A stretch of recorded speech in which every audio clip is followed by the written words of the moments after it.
1974, a group of farmers northeast of Xi'an discovered the Terracotta Army, a collection of sculptures depicting the armies of Qin Shi Huang, the first emperor of China in the 3rd century BC. Among the ruins, a historian will uncover information about the funerary rites of ancient China, civilians, military culture, and the role of horses. The 19th, 20th, and 21st centuries have resulted in a wealth of informative sources about ancient empires, whether it is Egypt, Mesopotamia, Assyria, Rome, Greece, or China, to name a few.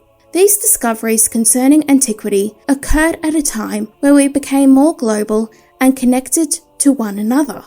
It was during the Napoleonic Wars that the Rosetta Stone was uncovered, and following World War II, the Dead Sea Scrolls illuminated plenty about Judaism during Greco-Roman times. With this global framework, historians have compared ancient civilizations to one another, especially between ancient Rome and ancient China.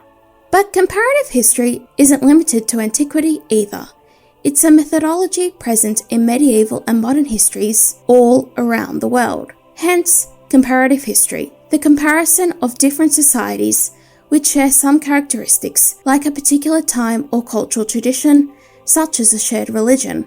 It is through comparative history that a historian will uncover the similarities and differences between various civilizations, but perhaps also ask questions about a shared human experience or assess the uniqueness of a particular civilization. You could compare the Latin West with Byzantium in the Middle Ages, or Britain and Russia during the Napoleonic Wars.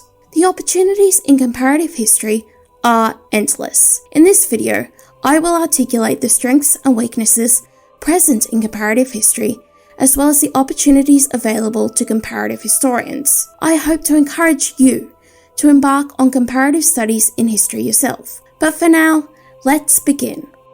I'm Madeleine Rose Jones, and I study history, literature, and culture.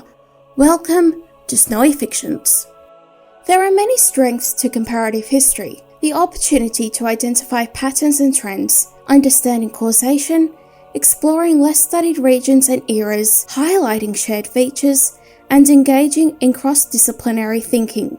As stated earlier, the opportunities in comparative history are endless. What I particularly enjoy about comparative history is the chance to incorporate eras and regions you are less familiar with. If you are a historian of the Italian Renaissance, studying luxury production in Ming China can become easier if you are using a comparative framework. The reverse is also true, as a sinologist can offer plenty of insights into early modern Europe.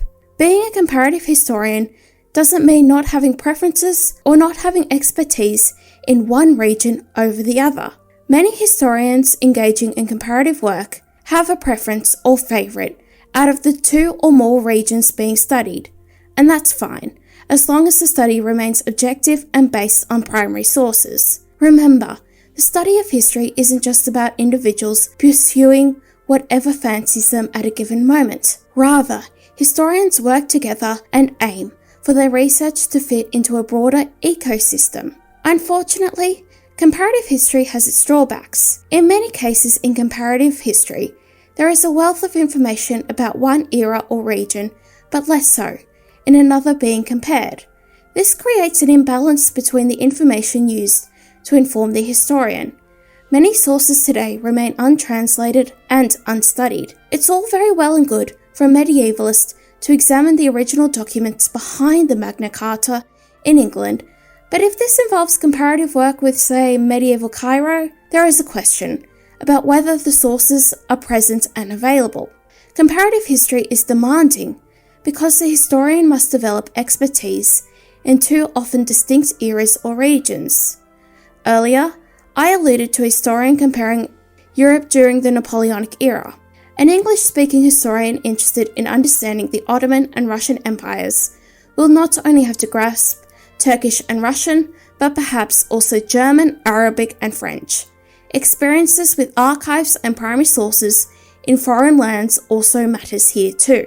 Despite these challenges, it's true that comparative history offers a unique and dynamic way of looking at the past and can often lead to provocative questions about the similarities between cultures that may, on first glance, seem quite different. Comparative history is also different to presentism, where the past is filtered and judged by the present.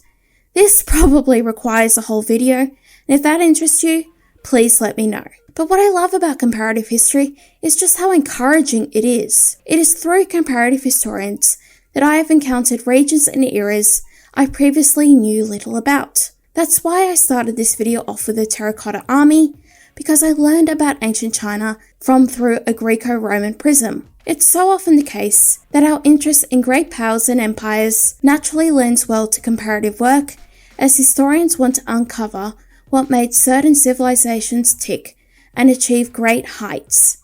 It's not a perfect discipline, of course not, but a comparative historian who has a good grasp on both eras has the capacity to make stunning historiography. That said, most historians aren't comparative, and usually focus on one era or region. Nothing wrong with that, of course, but comparative historians offer a way to see the past as connected, with similarities found in the most surprising of places. You can niche down even further in comparative history. An art historian engaging in comparative methods may compare the visual culture from Byzantium to the Islamic world as one example, or an intellectual historian may compare the philosophies present in the French Revolution to China's. Keep in mind, though, that comparative history differs from world or transnational history, where a bird's-eye view is taken to a particular conflict, event, or movement.